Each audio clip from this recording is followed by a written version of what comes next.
ఈ ఉదయకాలపు వేళ మీ పాద సన్నిధిలో ప్రభువా మిమ్మల్ని ఘనపరచడానికి, అయ్యా ప్రభువా మిమ్మల్ని ఆరాధించడానికి మీరు ఇచ్చిన గొప్ప ధన్యతను బట్టి మరొక్కసారి మీకు మహిమ చెల్లిస్తున్నాం. నిత్యము మిమ్మల్ని స్తుతించిన ప్రభువా నీ యొక్క రుణాన్ని మేము తీర్చలేము. ప్రభువా ఆరాధ్య దైవమా, మరొక్కసారి మీకు మహిమ చెల్లిస్తున్నాం. కూడి వచ్చిన అందరిని మీరు దర్శించండి. నీ వాక్కు శక్తి కలిగినది ప్రభువా. నీ వాక్కులో జీవం ఉంది, శక్తి. అది మా జీవితాలకు వెలుగునిస్తుంది. కనుక నీ వాక్యము ద్వారా మేము నూతనపరచబడడానికి, నీ వాక్యము ద్వారా మేము బలపరచబడడానికి నీ కృప దయచేయమని ప్రార్థన చేస్తున్నాను. వినగలిగిన చెవి, గ్రహింపు చేసే మనస్సు అయ్యా మీరు మాకు అనుగ్రహించమని ప్రార్థన చేస్తున్నాను. ప్రభు నీ సన్నిధి దయచేయండి. ప్రభు ఈ రోజున సకల పరిశుద్ధులు ఆయా దేశాల్లో, ఆయా భాషల్లో ప్రభువా మిమ్మల్ని ఆరాధిస్తూ ఉంటారు నాయన. వారందరినీ కూడా మీరు జ్ఞాపకం చేసుకోండి. ఎక్కడైతే ఆరాధనలు జరగకుండగా ప్రతికూలమైన పరిస్థితులు ఉన్నాయో అయ్యా ఆ యొక్క దేవుని బిడ్డల కొరకు నీ సన్నిధిలో ప్రార్థన చేస్తూ ఉన్నాం. వారిని కూడా జ్ఞాపకం చేసుకోండి అయ్యా. ప్రతికూలతలు అనుకూలత కలుగ చేయమని మీ సన్నిధిలో ప్రార్థన చేస్తూ ఉన్నాం. దేవా మీ సన్నిధి మాతో ఉంచమని అయ్యా. నిలబడుతున్నాను బలహీనుడినే, వాక్కు నీది, శక్తి నీది, మాట నీది. కనుక నీ మాటలు మా అందరికీ ఆశీర్వాదకరంగా మార్చమని నజరేయుడైన యేసయ్య నామములో ప్రార్థించి వేడుకుంటున్నాను మా తండ్రి, ఆమేన్. దేవునికి స్తోత్రం. అపోస్తుడైన పౌలు గారు తన ఆత్మీయ కుమారుడైన ఎవరికి చెప్పాలి, తన ఆత్మీయ కుమారుడైన ఆ తిమోతికి ఉత్తరం రాసి ఒక అద్భుతమైన మాట మాట్లాడాడు. అదే మనం చదువుకున్నాం. ఏ మాట అది? నా కుమారుడా, క్రీస్తు యేసు నందున్న కృపచేత బలవంతుడువు కమ్ము. నువ్వు బలాఢ్యుడుగా మార్చబడాలి, నువ్వు శక్తిమంతుడుగా మార్చబడాలి అని తన కుమారుడు, ఆత్మీయ కుమారుడైన తిమోతికి మరి పౌలు గారు ఉత్తరం రాసినట్లుగా మనం చూస్తున్నాం. ఏమండి, ఆనాడు పౌలు గారు తిమోతికి రాసిన ఉత్తరం, ఈనాడు పరిశుద్ధాత్మ దేవుడు మనకి చెబుతున్న మాట ఏంటంటే సంఘము బలవంతులు కావాలి. ఏమండి, ఒక విశ్వాసి బలవంతుడుగా మార్చబడాలి. మనమందరము కూడా బలాఢ్యులుగా, బలవంతులుగా మార్చబడాలని దేవుడు ఆశిస్తూ ఉన్నాడు. దేవునికి స్తోత్రం కలుగునుగాక. అయితే బలం ఎలా వస్తుంది? అయితే శరీరానికి బలం, రెండోది మానసికమైన బలం, మూడవది ఆధ్యాత్మికమైన బలం. ఏమండి, శరీరానుసారంగా బలవంతుణ్ణి మనం న్యాయాధిపతుల్లో చూడగలుగుతాం. ఎవరండి? సంసోన్. దేవుడు ఆయన్ని ఒక బలవంతుడిగా మార్చినట్లుగా మనం చూస్తాం. బుద్ధి బలం లేక జ్ఞాన బలం, ఇది ఎవరిలో చూస్తాం? ఏమండి, సొలొమోనులో మనం చూస్తాం. అయితే ఈ రెండిటి కంటే కూడా చాలా ప్రత్యేకమైనది, అవసరమైనది ఆత్మ బలం, ఆత్మ జ్ఞానం. ఇది మనం పొందుకుంటే, ఏమండి, ఇలా పొందుకున్న కొంతమందిని నేను మీకు ఈ ఉదయకాల సమయంలో గుర్తు చేస్తాను. వారు ఆధ్యాత్మికంగా బలవంతులయ్యారు. అంటే శరీరానికి బలం లేకపోతే ఏ పని చేయలేరండి. ఏమండి, ఒక సిమెంట్ బస్తా ఏమండి మెట్లు ఎక్కిని 2 అంతస్తులకి వెళ్ళాలంటే బలహీనుడు ఏమాత్రం కూడా చేయలేడు. అతని శరీరం బలవంతంగా ఉంటేనే, బలముతో ఉంటేనే ఆ వ్యక్తి బలమైన పనులు చేయగలుగుతాడు. శరీరం బలహీనంగా ఉంటే బలమైన పనులు చేయలేరు. ఏమండి, కొన్నిసార్లు శరీర బలం అవసరం. ఏమండి, కొన్నిసార్లు శరీర బలం కంటే కూడా ఏమండి బుద్ధి బలం చాలా అవసరం. ఈ బుద్ధి బలం వల్ల చాలామంది ఏమండి వారి పెద్ద ఏం కష్టపడరు, శారీరకంగా వారు ఏమీ ఏమండి బరువులు మోయరు. కానీ వారికి ఏ బలం ఉందంటే బుద్ధి బలం ఉంది, జ్ఞాన బలం. ఆ బలము చేత వారు గొప్ప ఉన్నతమైన స్థాయిలో, నేటి ప్రజలే కానివ్వండి ఏమండి ఎవరైనా కూడా బుద్ధి బలం ఉన్నవారు చాలా ఉన్నతమైన స్థాయిలోనికి వెళ్ళగలుగుతారు. ఉదాహరణకు ఇందా చెప్పారు సొలొమోన్. ప్రభునందు పిల్లరా, మూడవ జ్ఞానం ఆత్మ జ్ఞానం లేకపోతే ఆత్మ బలం. ఇది కావాలని పౌలు గారు తిమోతి గారు చెప్తున్నారయ్యా, నువ్వు ఆత్మయందు బలం పొందుకోవాలి, నీకు ఆత్మలో బలాత్సుడుగా నువ్వు మార్చబడాలని తన ఆత్మీయ కుమారుడికి తెలియజేసినట్లుగా మనము దేవుని యొక్క వాక్యంలో మనం చూస్తున్నాం. ఒకసారి చూడండి, పరిశుద్ధ గ్రంథములోండి లూకాసు వార్త 4వ అధ్యాయం 14వ వచనం చదవండి. అప్పుడు యేసు ఆత్మ బలముతో, ఏ బలం అండి ఇది ఏమండి? పౌలు గారు తన ఆత్మీయ కుమారుడైన ఏమండి తిమోతి గారికి ఏదో కండబలం ఏమండి బుద్ధి బలం లేకపోతే ఏమండి శరీర బలాన్ని గురించి మాట్లాడలేదు. కానీ నీవు బలవంతుడు కావాలి అంటే మనమందరము కూడా బలవంతులు కావాలని పరిశుద్ధాత్మ దేవుడు కోరుకుంటున్నాడు. యేసుక్రీస్తు ప్రభు గురించి చెప్పబడిన మాట ఏంటంటే, అప్పుడు యేసు చెప్పండి అమ్మా, ఆత్మ బలముతో గలిలయకు తిరిగి వెళ్ళెను. ఆయనను గూర్చి సమాచారము ఆ ప్రదేశమంతటా వ్యాపించెను. ఆయన అందరి చేత ఘనత నొందిన వారి సమాజ మందిరములో బోధించుచుండెను. అయితే ఆయన ఆత్మలో బలం పొందుకుని 30 సంవత్సరాలు ఆయన ఏం చేశాడు, ఈ బలం పొందుకోవడానికి ఆయన ఎక్కడెక్కడ గడిపాడు అనేది మనం చూస్తే పరిశుద్ధ గ్రంథంలో లూకాసు వార్త 1వ అధ్యాయం 80వ వచనంలో మనం చూస్తాం. శిశువు ఎదిగి ఆత్మయందు బలము పొంది ఇశ్రాయేలులకు ప్రత్యక్షమగు ఆ దినము వరకు అరణ్యములో ఉండెను. ఎక్కడున్నాడమ్మా అంటే ఇశ్రాయేలులకు ఆయన ప్రత్యక్షపరుచుకున్న సమయం సుమారు 30 సంవత్సరాలు కదండి. అప్పటి వరకు కూడా యేసు ఎవరికి కూడా కనపరుచుకోలేదు. అయితే ఈ శిశువు ఎదిగి ఎలా బలం పొందుకున్నాడు, ఆత్మయందు బలం ఎలా పొందుకున్నాడో మనం చూస్తాం. ఆయన ఎక్కడ నివసించేవాడంటమ్మా? అరణ్యంలో ఏం చేస్తాడు? ఒంటరిగా కొండల్లో దేవునితో తండ్రితో మాట్లాడుకునేవాడు. దేవునికి స్తోత్రం కలుగునగాక. ఏమండి అలాగా కొండల్లోనికి వెళ్ళి ఎక్కువ సమయం తండ్రితో గడిపిన అనుభవాలు, ప్రార్థనలో గడిపిన అనుభవాలు యేసు ప్రభువులో మనకు కనబడుతున్నాయి కనుక ఆయన ఆత్మయందు బలపడి ఆత్మ బలముతో గలిలయకు వెళ్ళెను అనే మాటలు మనం చదువుకున్నాం. దేవునికి స్తోత్రం కలుగునగాక. ఏమండి అదే బలం పౌలు గారు కూడా పొందుకున్నారు. అదే బలాన్ని ఇప్పుడు తిమోతికి నువ్వు కూడా ఆ బలం పొందుకో.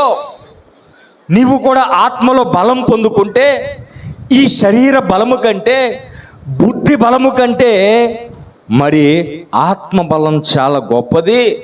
ఆ బలం పొందుకుంటే నువ్వు దేవుని కొరకు శూర కార్యాలు చేయగలుగుతావని తిమోతిని హెచ్చరిస్తూ, లేకపోతే తిమోతికి మరి ఉత్తరం రాసినట్లుగా దేవుని యొక్క వాక్యంలో మనం చూడగలుగుతున్నాం. దేవునికి స్తోత్రం కలుగునగాక. ఏమండి ఆత్మ బలం మనం పొందుకోవాలి. ఆత్మ బలం పొందుకోకుండా ఆటంకపరిచేది ఏమిటి అని చూస్తే ఒకసారి చూడండి కీర్తనల గ్రంథం. మనం బలం పొందుకోకుండా ఏమిటి మనల్ని ఆటంకపరుస్తుంది అంటే కీర్తనల గ్రంథం 31వ అధ్యాయం 10వ వచనం చదవండి. లాస్ట్ వచనం, నా బ్రతుకు దుఃఖముతో వెళ్ళబుచ్చుచున్నాను, నిట్టూర్పులు విడుచుటలతో నా ఏండ్లు గతించుచున్నవి, నా దోషమును బట్టి నా బలము తగ్గిపోతుంది. ఏమండి బలం ఎందుకు తగ్గిపోతుంది? దేని బట్టి తగ్గిపోతుందంటమ్మా బలం? దోషమును బట్టి బలం తగ్గిపోతుంది.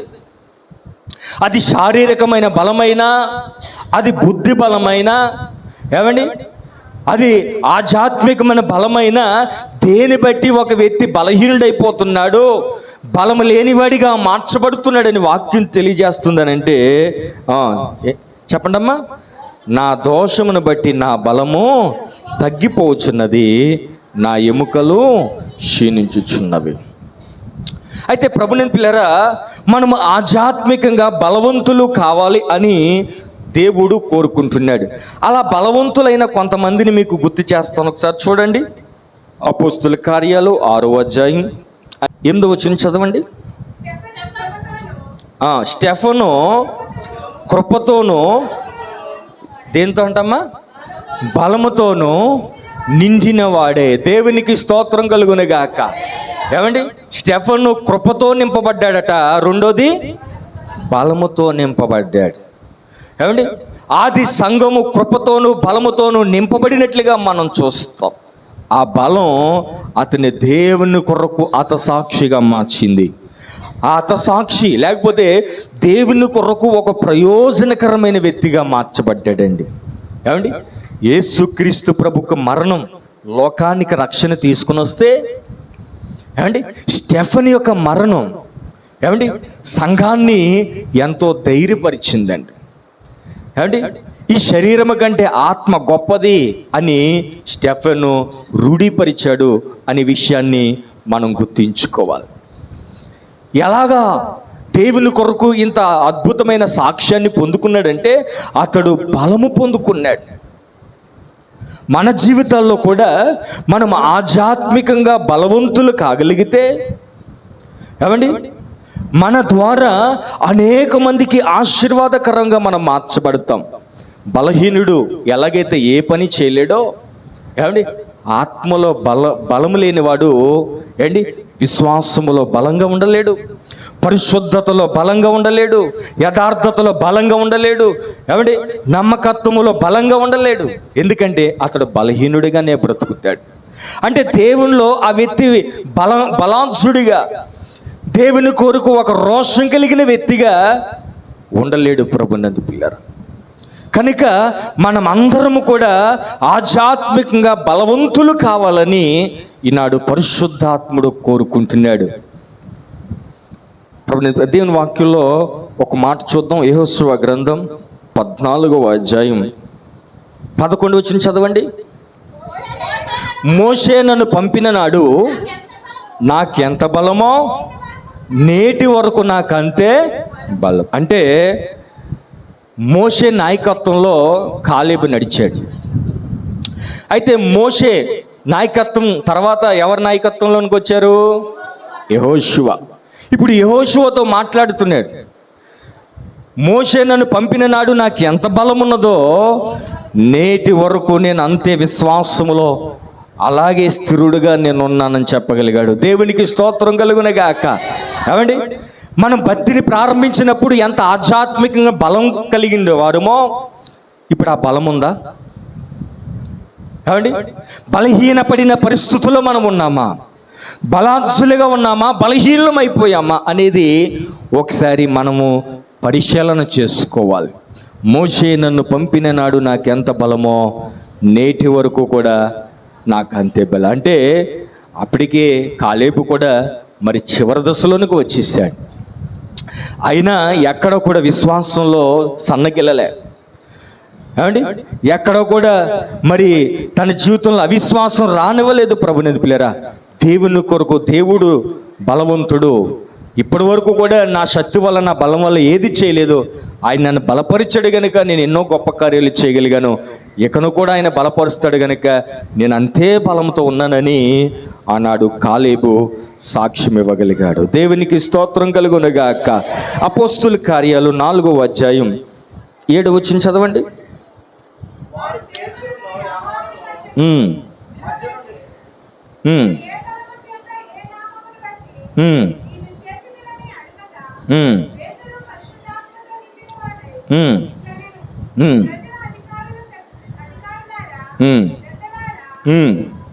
చదవండి.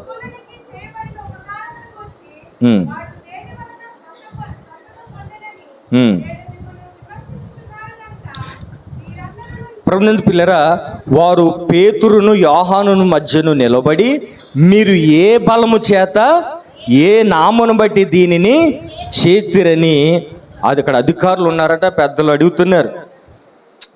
మరి ఇలాంటి పుట్టినప్పటి నుంచి మరి కుంటివాడుగా ఉన్నవాడిని మీరు ఎలా బాగు చేశారు అంటే, అప్పుడు వారు సాక్ష్యం ఇచ్చారు, ఇది మా బలము కాదు, దేవుడు మమ్మల్ని బలాత్సులుగా మార్చాడని అక్కడ సాక్ష్యం ఇచ్చినట్లుగా దేవుని యొక్క వాక్యంలో మనం చూడగలుగుతాం. దేవునికి స్తోత్రం కలుగునుగాక. ఏమండి, వారు బలాత్సులయ్యారు కనుక బలమైన కార్యాలు వారి ద్వారా జరిగాయి.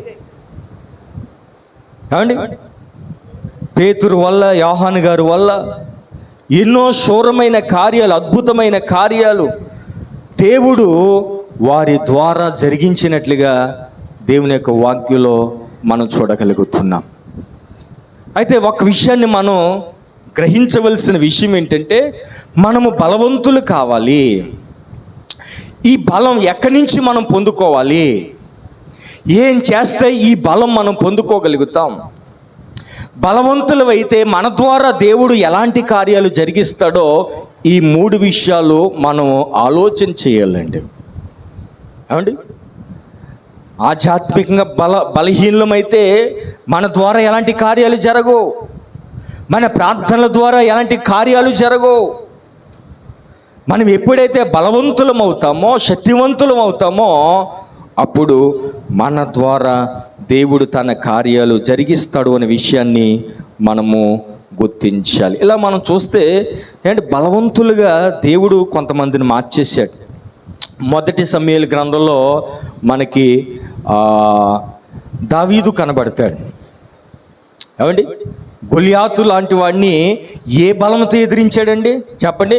గొలియాతు ఏమో వాడి బలం ఏమిటి? శారీరకమైన బలం. వాడి ఎత్తును చూచి, వాడి బలాన్ని చూచి, ఏమండి, వాడి యొక్క శరీర దృఢత్వాన్ని చూచి నేను బలవంతుణ్ణి అనుకున్నాడు. కానీ అక్కడ దావీదు గురించి మనం ఆలోచన చేస్తే అతడు బుద్ధి బలము కలిగిన వాడు, దైవ బలము కలిగిన వాడు. దేవునికి స్తోత్రం కలుగును గాక.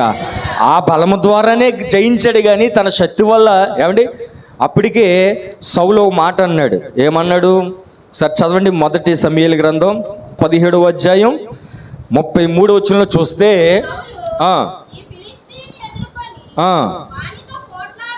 పోట్లాడుటకు ఏమండి నీకు బలము చాలదు. మరి బలము చాలదు అన్నప్పుడు మరి ఎలా వెళ్ళాడు యుద్ధ భూమిలోనికి అని ఆలోచన చేస్తే, ఏమంటే దావీదుకున్న బలం వేరు. దేవునికి స్తోత్రం కలుగును గాక. అతడు అభిషేకించబడిన వాడు. శామ్యూయేల్ తైలపు కొమ్ము ఏమండి నూనెను పోసి మరి దావీదును అభిషేకించినట్లుగా దేవుని యొక్క వాక్యంలో చూస్తా ఆ అభిషేక బలం ఉంది దావీదులో. ఏమండి, బుద్ధి బలం ఉన్నది దావీదులో. దైవికమైన బలము చేత వెళ్ళి ఏమండి ఆ యొక్క గొలియాతును హతమార్చి అతని కత్తితోనే తలను పట్టుకొని యుద్ధ భూముల నుంచి బయటకు వచ్చినట్లుగా దేవుని యొక్క వాక్యంలో మనం చూస్తాం. ఇలాంటి బలార్జులుగా ఎలా మార్చబడ్డారు అని అంటే, ఏమండి, దేవునితో వారు సహవాసం చేశారండి. ఏమండి, దేవునితో సహవాసం చేస్తే దేవుని వంటి వారిగా మార్చబడతారు. మన దేవుడు ఎలాంటి వాడు? ఒకసారి చదవండి సామెతల గ్రంథం 23వ అధ్యాయం 11వ వచనం చదవండి అమ్మా. వారి విమోచకుడు ఎలాంటి వాడంటమ్మా? బలవంతుడు. దేవునికి స్తోత్రం కలుగును గాక. అండ్ మన విమోచకుడు బలవంతుడు. ఈ బలవంతుడైన ఏమండి ఈయనతో సహవాసం చేస్తే మనం కూడా బలార్జులుగా మార్చబడిపోతాం. దేవునికి స్తోత్రం కలుగును గాక. ఏమండి, బలవంతుడు కమ్ము అని పౌలు గారు ఎవరితో చెప్పారు? ఏమండి, దానికి ముందు ఒక మాట ఉపయోగించాడు. ఏ మాట? ఏమండి, క్రీస్తు యేసునందున్న కృపచేత. అంటే ఆయనతో నువ్వు సహవాసం చేస్తే, ప్రార్థనలో గడిపితే, ఆయనతో నువ్వు జీవించగలిగితే నువ్వు బలార్జుడు అయిపోతావు అని పౌలు గారు అనుభవించి చెప్తున్నారండి. అంటే ఎప్పుడైతే దమస్కు మార్గంలో దర్శించబడ్డాడో ఏమండి ఆ యేసుతో మరి సహవాసం చేయడం నేర్చుకున్నాడు. ఎప్పుడైతే కళ్ళు పోయాడో 3 దినాలు ఉపవాసం ఉండి యేసుక్రీస్తు ప్రభుకి ప్రార్థన చేయడం నేర్చుకున్నాడు. అప్పటి వరకు ఆధ్యాత్మికంగా బలహీనుడే పౌలు గారు కూడా. కానీ ఎప్పుడైతే ప్రార్థనలో యేసుతో సహవాసం, యేసుక్రీస్తు కృపను బట్టి అని ఎందుకు ఉపయోగించాడంటే ఆయన బట్టే ఒక వ్యక్తి బలవంతుడు అవ్వగలుగుతాడు. ఆయన లేకుండా మనం బలార్జులము కాలేము గనుక ఆయనతో నువ్వు సహవాసం చేసి ఆ కృపను బట్టి నీవు కూడా బలాన్ని పొందుకుని ఆశీర్వాదకరంగా మార్చబడు అని దైవజనుడు మాట్లాడుతున్నాడు. దేవునికి స్తోత్రం కలుగును గాక. కనుక ప్రభునందు పిల్లరా, మన విమోచకుడు సజీవుడు, ఏమండి, ఆయన బలవంతుడైన దేవుడు. ఆయనతో మనం ఇప్పుడు సహవాసం చేస్తే ఆయనలో ఉన్న శక్తి, ఆయనలో ఉన్న ప్రభావం, ఆయనలో ఉన్న మహిమ తన బిడ్డలకు కూడా ఇవ్వడానికి ఆయన ఇష్టపడుతున్నాడు. ఏమండి, ఆయన తన బలాన్ని తన బిడ్డలకి ఇచ్చినట్లుగా వాక్యంలో మనం చూస్తాం. ఏమండి, శిష్యులకి ఇచ్చాడు, తన బలాన్ని ఇచ్చి పంపించాడు. మీరు సర్వలోకానికి వెళ్ళండి. ఎలా వెళ్తాం? నేను మిమ్మల్ని శక్తిమంతులుగా మారుస్తాను, నా ఆత్మను మీ మీద కుమ్మరిస్తాను అని వారి మీద ఆత్మను కుమ్మరించి ప్రభునందు పిల్లరా వారిని శక్తివంతులుగా మార్చి మరి అనేక ప్రాంతాలకు పంపించి వారిని ఆశీర్వాదకరంగా అనేక మంది వ్యాధగ్రస్తుల్ని, అనేక మంది సమస్యలు ఉన్న వారిని, అనేక మంది మరణంతో పోరాడుతున్న వారిని, ఏమండి, అనేక మందిని వారు విడిపించి బాగు చేసి యేసయ్యలో నిలబెట్టి వారిని గురి వద్దకు నడిపించినట్లుగా పరిశుద్ధ గ్రంథంలో ఎన్నో ఆధారాలు మనం చూడగలుగుతాం. ఎలా మార్చబడ్డారు అంటే వారు బలార్జులయ్యారు, వారు యేసుతో సహవాసం చేసి. మనము కూడా బలార్జులము కావాలి అని అంటే ఆ యేసుతో సహవాసం చేయడం నేర్చుకోవాలి. ఆయనతో సహవాసం చేసిన యెడల మనకు సమాధానం కలుగుతుంది. ఆయనతో సహవాసం చేస్తే మనము నూతనమైన బలమును పొందుకుంటాం. నా బలము నన్ను విడచిపోయినా,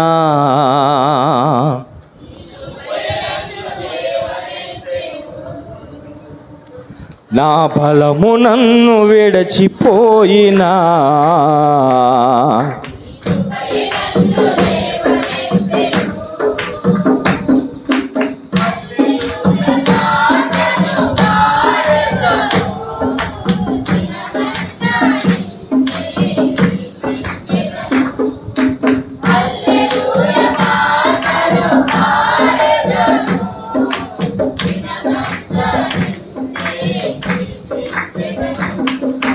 బలము నన్ను విడచిపోయినా,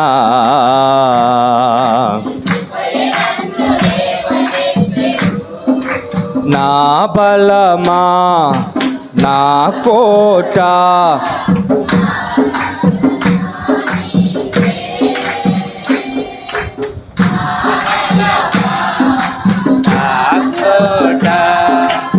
ఆరాధనా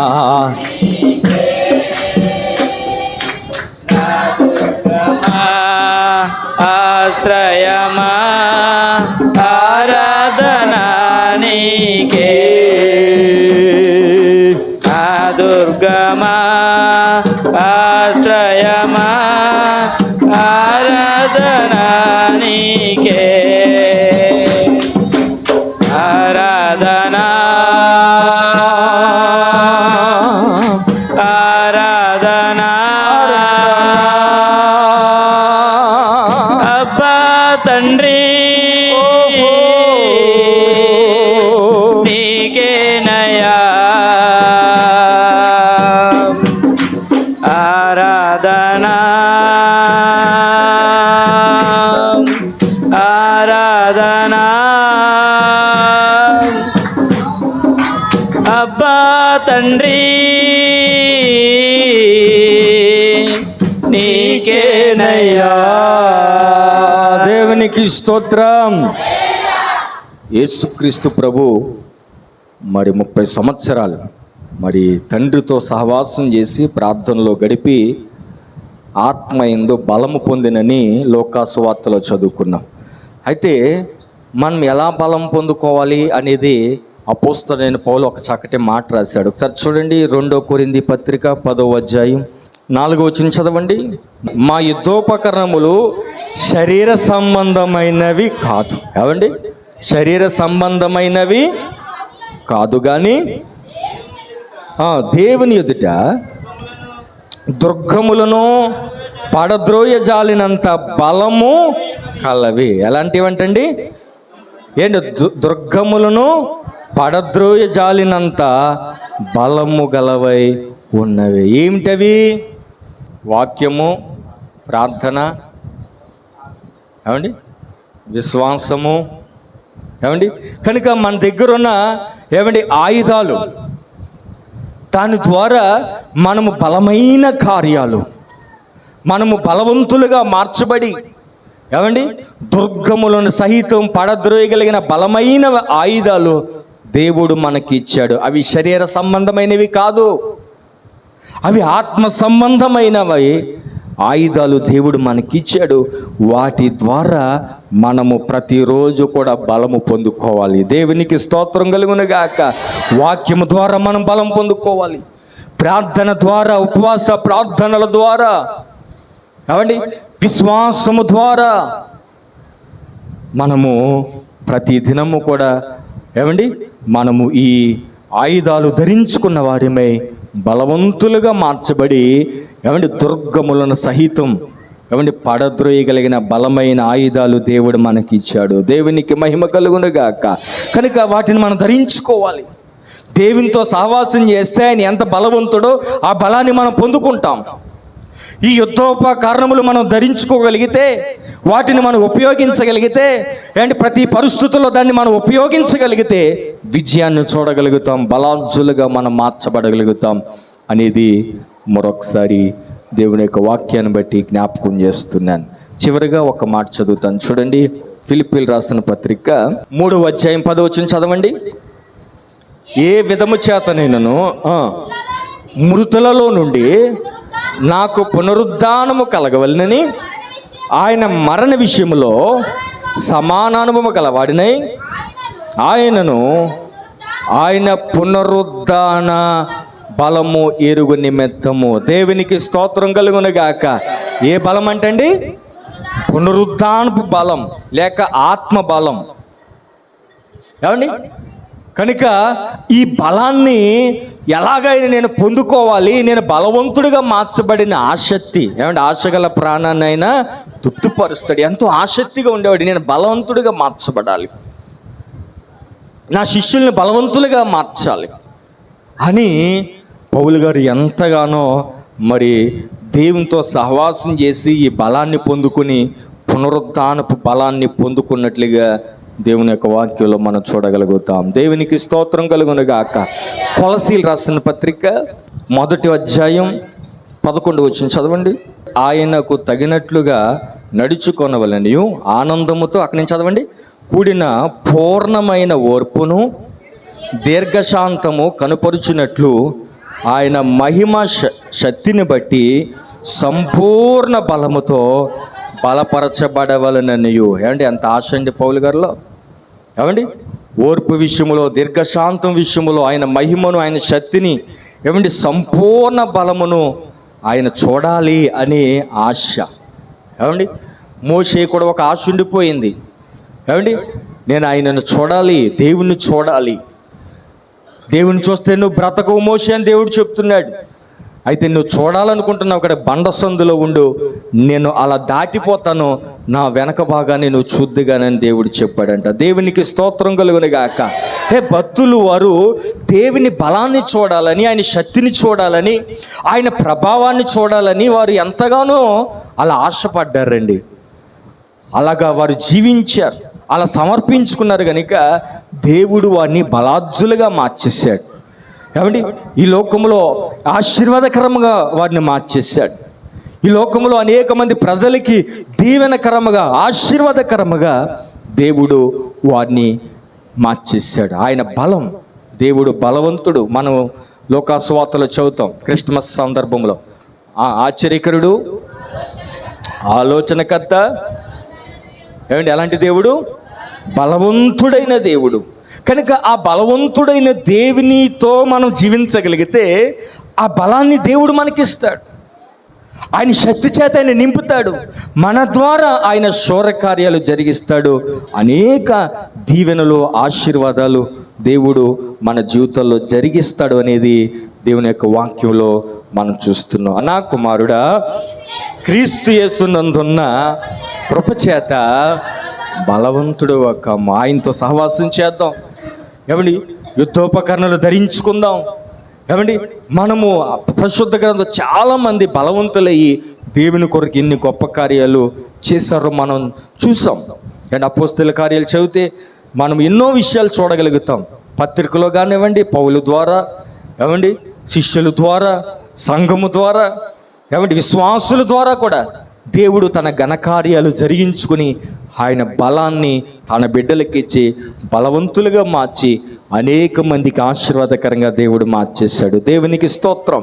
ఎప్పుడైతే పౌలు గారు యొక్క ఆ పత్రికను చదువుకున్నాడో, లెటర్ చదువుకున్నాడో, నేను యేసుక్రీస్తుని బట్టి నేను బలవంతుడు కావాలనుకుని దేవునితో ఇంకా సహవాసాన్ని పెంచుకుని, ఈ యొక్క తిమోతి గారు కూడా దేవుని కొరకు ఒక గొప్ప సాధనముగా మార్చబడిపోయాడు. దేవునికి స్తోత్రం కలుగునగాక.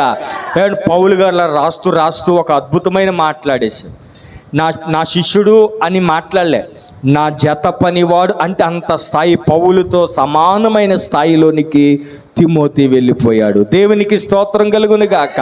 ఏమండి, నా జత పనివాడైన తిమోతి అని రాశాడు. ఏమండి, నా కుమారుడా అని మొదట రాస్తే, ఎప్పుడైతే బలాఢ్యుడైపోయాడో, దేవుని శక్తిని పొందుకున్నాడో, సంఘాలకు ఆశీర్వాదకరంగా మార్చబడ్డాడో, పౌలు గారి కట్టిన సంఘాలన్నీ కూడా ఏమండి వెళ్ళి బలపరుస్తూ, వారిని స్థిరపరుస్తూ, వారిని ధైర్యపరుస్తూ, ఏమండి విశ్వాసములో వారిని బలపరుస్తూ, వారు తప్పిపోకుండా వారిని ఎప్పుడు కూడా దేవుని రాజ్యం వైపు చూచేటట్లుగా వారిని మారుస్తూ బలాఢ్యుడిగా మార్చబడిపోయాడు. ప్రభునందు పిల్లరా, అప్పుడు పౌలు అన్నాడు, ఇక నా కుమారుడు కాదు, నాతో పాటు సమానమైన నా జత పనివాడని వారి తిమోతిని హెచ్చించినట్లుగా కూడా దేవుని వాక్యంలో మనం చూడగలుగుతాం. దేవునికి స్తోత్రం కలుగునుగాక.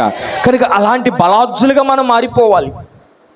ఏమండి, మనము మొదట ఉన్న బలము కంటే ఇంకా అధికమైన బలాన్ని మనం పొందుకుంటూ మన ఆధ్యాత్మిక జీవితంలో ఒక శక్తివంతమైన రోషం కలిగిన వ్యక్తులుగా మనం మార్చబడాలని దేవుని యొక్క వాక్యాన్ని బట్టి మరొకసారి జ్ఞాపకం చేస్తూ ఈ మాట అందరూ కూడా ప్రార్థన చేసుకోవాలయ్యా, నన్ను బలవంతుడిగా మార్చు. పౌలు గారుకున్న బలం, అయ్యా దేవ తిమోతి గారు కూడా యేసుని బట్టే బలవంతుడయ్యాడు.